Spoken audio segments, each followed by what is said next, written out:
Huwag mo na kaming lukuhin. Alam namin may kausap kaya. Makabubuti sa'yo ay ang magtapat.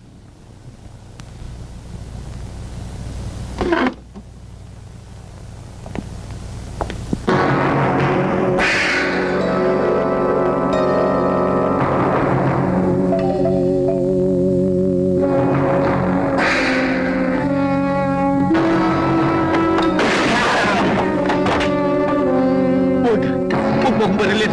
Wala naman akong hawak eh. Hindi nga dapat. Pero kailangan. Nakita mo ang mukha ko eh. Eh ano kung nakita ko ang mukha mo? Yun nga masama eh.